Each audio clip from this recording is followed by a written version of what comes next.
अस्सलाम वालेकुम, नमस्कार। शाम के करीब 4 बज चुके हैं और हम पहुंच चुके हैं राजस्थान के नागौर शहर में।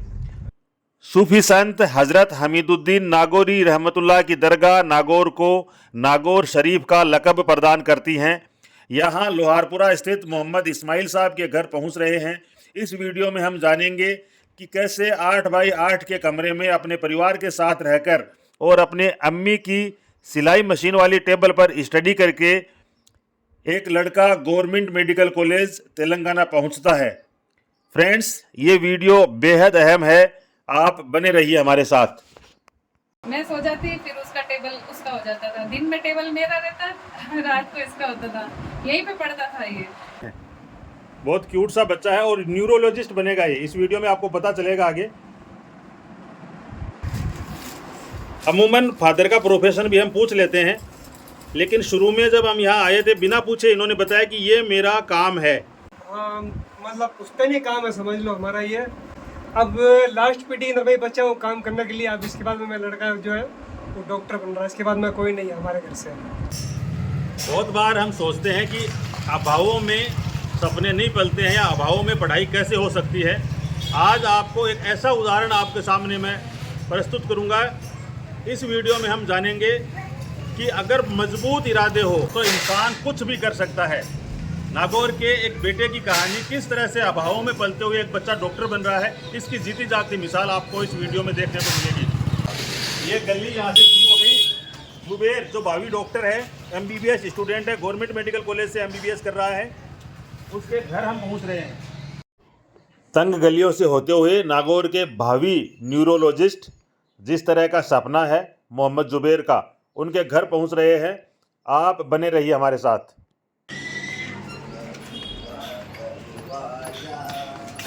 तो भावी डॉक्टर जुबेर साहब का ये घर है। इस वीडियो का मकसद है कि और बच्चों को प्रेरणा मिले। तो आइए देखते हैं आगे। यहाँ से दाखिल होने के बाद हम अब इनके घर की तरफ बढ़ रहे हैं। ये नीचे नीचे भी आपका ही है? नहीं, चाचे वगैरह का। ये नीचे इनके अंकल रहते हैं। 2 भाइयों की प्रॉपर्टी थी, तो इनके फादर ऊपर शिफ्ट हो गए। आइए ऊपर का किस तरह का क्या नजारा है।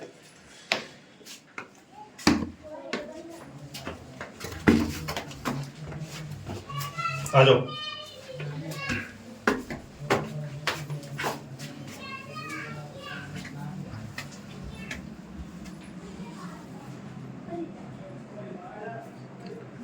ये किचन है और ये वो किरदार हैं। आप ड्यूटी भी करती हैं, सिलाई भी करते हैं, ड्यूटी भी करती हैं और अपने बच्चों को भी बहुत बेहतरीन ढंग से। यही पढ़ता था जुबेर। अच्छा, ये इसी पे पढ़ता था? यही लैपटॉप इसी पे पे पढ़ता मम्मी था। का काम होता था और इसी टेबल पे ये बच्चा पढ़ता था। इसके अलावा यही स्टडी करता था। तो ये दोनों की आपकी वर्क डेस्क है। बिल्कुल है। हाँ। यही पढ़ता था रात को। दिन में लाइब्रेरी जाता था, रात को 12 बजे आता। मैं उसके लिए नाश्ता बनाती, कुछ खाने के लिए देती, कॉफी बना के देती। मैं सो जाती, फिर उसका टेबल उसका हो जाता था। दिन में टेबल मेरा रहता, रात को इसका होता था। यहीं पे पढ़ता था ये। तो ये जो मशीन की टेबल का जो दोहन हुआ है, जो काम में लिया गया है, ये भी एक रिकॉर्ड है कि इस्माइल जी के घर में इस टेबल का जो सदुपयोग हुआ है, इस्तेमाल हुआ है। ये इस टेबल ने भी 18-18 घंटे इसके साथ ड्यूटी की है। अमूमन फादर का प्रोफेशन भी हम पूछ लेते हैं, लेकिन शुरू में जब हम यहाँ आए थे बिना पूछे इन्होंने बताया कि ये मेरा काम है। तो अगर सुनार जो लोग हैं, स्वर्णकार जो लोग हैं, सोने चांदी का काम करने वाले लोग हैं, उनके काम करने के औजार हैं ये इस्माइल साहब हैं, भावी डॉक्टर जुबेर के फादर हैं। इनका ये काम है।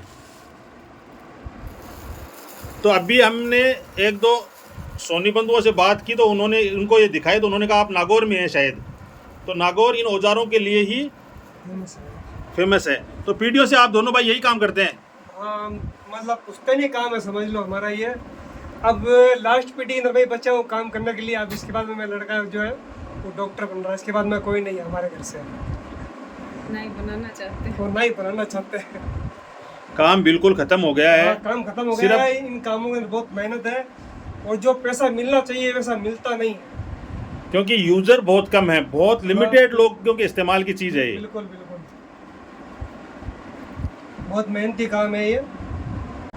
हाथ से बनते हैं ये सब, पूरा काम हाथ से। पूरा दिन लग जाता है। आप भी देखते हैं, मेहनत करते हो, कैसे बनते हैं ये?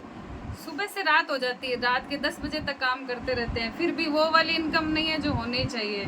पूरा हाथ से बनता है, भट्टी में तपता है, फिर जाके उसको शेप देते हैं, रगड़नी होगी, पता नहीं छोटी छोटी चीज़ें जो ये है हाथ से ही लगानी पड़ती हैं ये सब चीज़ें, फिर इसमें स्प्रिंग और लगाई जाती है। मतलब पूरा दिन इंसान का वेस्ट हो जाता है और उतनी इनकम नहीं है जितनी होनी चाहिए। इसीलिए दोनों को मिलके कमाना चाहिए, मैं ये भी कहना चाहूँगी, ताकि बच्चे को ये कंफर्ट जोन में रहे बच्चा कि नहीं मेरे पीछे दोनों हैं करने वाले, तो हो जाएगा। आजकल तो गाड़ी दोनों पहियों से ही चलेगी, नहीं तो नहीं चलेगी। इस काम में इतने पैसे ही नहीं है जितना इंसान बच्चे की फ़ीस भर सके। अब तो लाखों में फ़ीसें हैं बच्चों की, पढ़ने के लिए बच्चों को भेजना भी पड़ेगा बाहर, और यहाँ से जो बच्चा निकल गया वो सक्सेस हो जाएगा। यहाँ कुछ नहीं पढ़ा है, इस एरिया में बिल्कुल कुछ नहीं है, बिल्कुल भी ध्यान नहीं है पढ़ाई पे। बच्चे कहीं भी घूम रहे हैं, माँ बाप को मालूम ही नहीं है बच्चा है कहाँ पर। और लोहारपुरा में ज़्यादातर लोहार लोग रहते हैं, इसीलिए लोहारपुरा नाम है। हमारे साथ हैं भावी डॉक्टर मोहम्मद जुबैर वल्द मोहम्मद इस्माइल ताकली। ये मुस्लिम लोहार हैं और इस बच्चे ने नीट 2024 में विपरीत परिस्थितियों में अपनी प्रतिभा का लोहा मनवाते हुए 720 में से 662 अंक प्राप्त करके अपनी प्रतिभा का लोहा मनवाया। और इस बच्चे को तेलंगाना में टॉप 3 जो मेडिकल कॉलेज होती है उनमें से एक कॉलेज मिली है। तो जुबैर, सबसे पहले तो मुबारकबाद, आपको बहुत बहुत बधाई। सबसे पहले तो मैं श्रेय अपने माँ बाप को देना चाहूँगा। उन्होंने मेरी जर्नी में बहुत सहायता की और मुझे बहुत सपोर्ट किया इस जर्नी में। 12th के बाद में मैंने नीट के करने का सोचा था, उसके बाद मैं सीकर गया।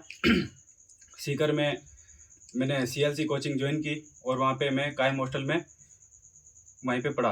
कायम हॉस्टल में रहता था और वहाँ का माहौल बेसिकली मुझे सबसे अच्छा इसलिए लगा क्योंकि वहाँ पर कोई भी ऐसे बच्चे नहीं थे जो कि मतलब इधर उधर नशे पत्ते में या फिर ऐसे फालतू चीज़ों में इधर उधर हों, बाहर घूमने जाते हों वगैरह करते हैं वैसे। तो वहाँ वो माहौल मुझे बहुत अच्छा लगा। सीकर पब्लिक स्कूल 9th तक मैंने वहीं तक पढ़ा था।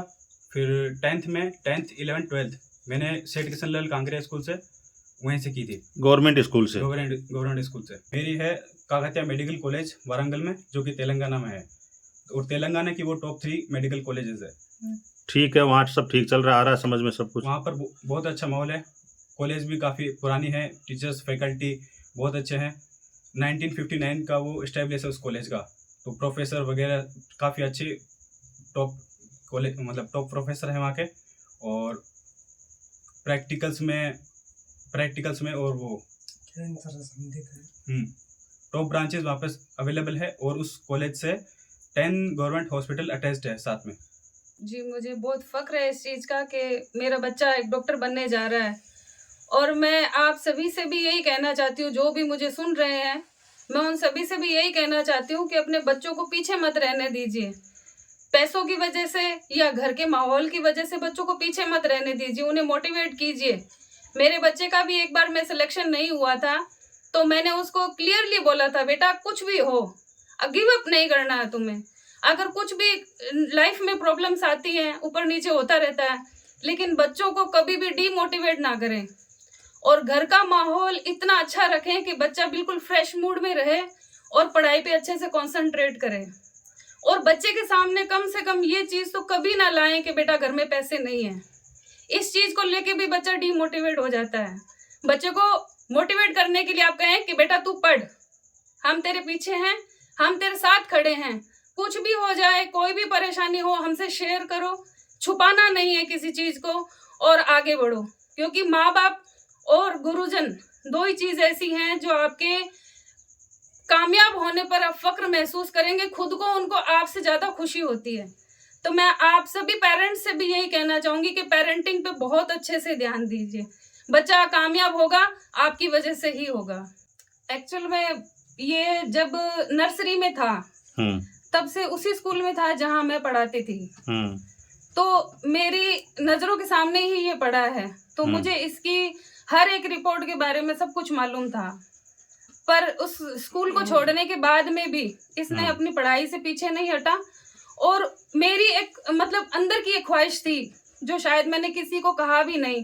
मैं इसके नाम के आगे हमेशा एक देखना चाहती थी कि नाम डॉक्टर जुबैर, डॉक्टर मोहम्मद जुबैर के नाम से इसको देखना चाहती थी, लेकिन कभी हमने इस चीज़ को जाहिर नहीं किया। लेकिन 10th में इसके बहुत अच्छे परसेंट बने एंड 89 बने। फिर 12th में इसने साइंस लेने का डिसीजन भी इसका खुद का ही था।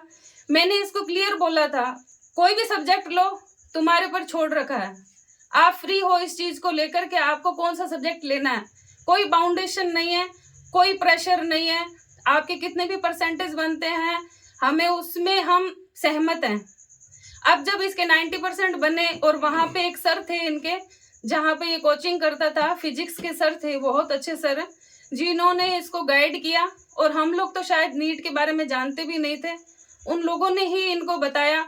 और इसने जब हमें बोला कि मुझे जाना है, हमने सिर्फ एक ही बात कही, बेटा तू पढ़, हमें और किसी चीज़ से कुछ लेना देना नहीं है, अगर तू चाहता है तो तू कर। और इस बच्चे ने मेहनत की, बहुत मेहनत की है। मैं जीता जाता सबूत हूँ, इसके दिन से लेकर रात तक मैं इसके साथ होती थी। जब ये अपनी लाइब्रेरी से भी आ जाता था तब भी मैं इसके पास होती थी, सुबह भी मैं इसके पास होती थी, क्योंकि मुझे पता है इसने कम से कम 18 घंटे पढ़ा है, सिर्फ 6 घंटे सिर्फ सोता था ये, या खाना खाने के लिए आता, घर पे सिर्फ 5-10 मिनट जो खाना खाना है उसमें भी क्लास लेता रहता था। तो बच्चे ने बहुत मेहनत की है।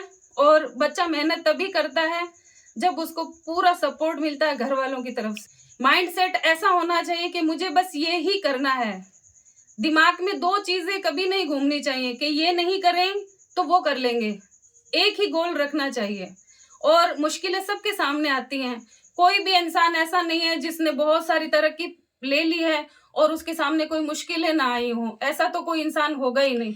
पर ये है कि बच्चे को एक गोल होना चाहिए कि मुझे ये करना है, तो बेशक वो कर सकता है। मेरे को तो बहुत खुशी है, ये डॉक्टर बनने जा रहा है। और भी पेरेंट्स को मैं ये कहूँगा कि अपने बच्चों को आगे बढ़ाएं और उन्हें अच्छी शिक्षा दें, उन्हें हर तरह का मतलब सपोर्ट करें और उन्हें जो भी चीज़ चाहिए उनको उस चीज़ को मुहैया कराएं।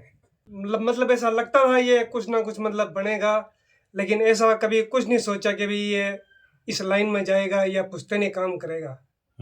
इसके टैलेंट को देखकर आपको ये लगा कि अलग फील्ड में बिल्कुल जाएगा बच्चा। मोहम्मद बुरहान हुसैन जो इनका चचाजाद भाई है डॉक्टर मोहम्मद जुबैर का, उनके फादर शराफत हुसैन जी हमारे साथ जुड़ चुके हैं। तो इस बच्चे को देखकर भी मोहम्मद बुरहान मोटिवेट हुआ है और वो वहाँ तैयारी कर रहा है सीकर में। इसकी कामयाबी की वजह से मेरे लड़के को मतलब चांस मिला, मतलब जाने का सीकर। इसने कहा था मतलब बाहर निकलोगे तभी मतलब आगे बढ़ोगे, वरना वो तो स्कूल से आता बसता नहीं, एक मोबाइल लेता, 24 घंटे मोबाइल देखता था रात दिन। फिर इसने कुछ ऐसा कहा, मतलब समझाया, तब उसके दिमाग में ऐसे बैठी बाहर जाने की, तब वो घर से बाहर निकला। अब बाहर निकलने के बाद वो वहाँ पहुँचने के बाद उसको मालूम हुआ कि ऑनलाइन पढ़ाई नहीं होती है, मतलब पढ़ाई तो ऑफलाइन ही होती है, मतलब घर से निकलोगे तभी मतलब आगे बढ़ोगे। मतलब मैंने उसको ये सब अगर कहा, अगर कामयाबी हो या नहीं हो, बस तू बाहर पढ़ाई कर, इस माहौल से निकालने के लिए मैं उसको सीकर भेजा था। एक्चुअल में यहाँ पे सब पूरा लोहारपुरा में यही एक रूल बना हुआ है कि पूरा दिन आपको जो काम करना कीजिए और शाम को कहीं पर भी डेरा डालिए, खाना पीना करना है, गप्पे मारनी है, होटलों में जाना है, कहीं पर भी एंजॉय करना है। बस शाम को जाकर आपको एंजॉय करना है, जो कमाया है उसमें से कुछ खर्च करके आ जाना है। पर हमने बच्चों को ये तालीम नहीं दी कि आपको बाहर दोस्तों में बैठ के ये सब करना है। मेन उसको ये कहा कि अपने गोल पे ध्यान रखो, पहले अपना सक्सेस कर लो, पूरा करियर बना लो, उसके बाद ऐश मौज करने के लिए बहुत सा टाइम पड़ा है। अगर आज ऐश मौज कर लिया तो बाद में पूरी उम्र आपको घसीटना पड़ेगा अपने आप को, जो कुछ कमाओगे घर में लग जाएगा। इससे अच्छा है कि अभी आप मेहनत कर लो, अभी आपका दिमाग को बिल्कुल सेटअप बना के रख लो कि आपको ये करना है। और ये जो घूमना फिरना एंजॉय करना, ये तो जब आपको पूरी जॉब मिल जाएगी, सक्सेस हो जाओगे, उसके बाद में भी ये हो सकता है। तो हमने आप मोस्टली देखें मेरे बच्चे के कोई भी ऐसे दोस्त नहीं है जो इस एरियाज के हों, अगर हैं भी तो रात को या कहीं पे भी जाकर वो नहीं बैठता है। आप पढ़ना होगा, पढ़ने के टाइम पढ़ेगा, और ऐसा भी नहीं है कि मोबाइल नहीं चलाता, मोबाइल भी चलाता है। 10th में भी चलाया था इसने, 12th में भी चलाया था। कुछ देर के लिए माइंड फ्रेश करने के लिए, सिर्फ कुछ देर के लिए, वो भी इसलिए कि माइंड फ्रेश हो जाए। थोड़ी देर मुझसे बातें कर ली, थोड़ी देर मोबाइल चला लिया और फिर वापस पढ़ने बैठ गया। तो ये एक होना चाहिए कि माइंड फ्रेश भी रहे बच्चे का और पढ़ाई की तरफ भी ध्यान दे। हमारे घर में हम 4 बहनें ही हैं, हमारा कोई भाई नहीं है। और मेरे फादर ने हमें कभी ये एहसास भी नहीं करवाया कि तुम मेरी बेटियां हो, मेरे पास कोई बेटा नहीं है। उन्होंने कभी हमें बेटी भी नहीं कहा, बेटे वर्ड से ही हमें संबोधित किया जब भी किया है। और कभी भी पीछे रहने के लिए नहीं कहा। उन्होंने साइकिलिंग करना, गाड़ी चलाना सिखाना और सब कुछ किया है उन्होंने। हमें पढ़ाई के लिए भी सबको खुल छूट दे रखी थी कि आप पढ़ो। और घर का माहौल हमारा इतना शानदार रहा था कि कभी हमने ये नहीं देखा कि घर में किसी तरह का कभी कोई झगड़ा हो रहा है। इतने फ्रेश माहौल में हम पढ़े लिखे हैं। और मेरे पापा ने एक ही बात कही थी, बेटा कोई भी काम करो ईमानदारी से करो, और मैं तेरे साथ हूँ, मैं तुम सबके साथ में हूँ।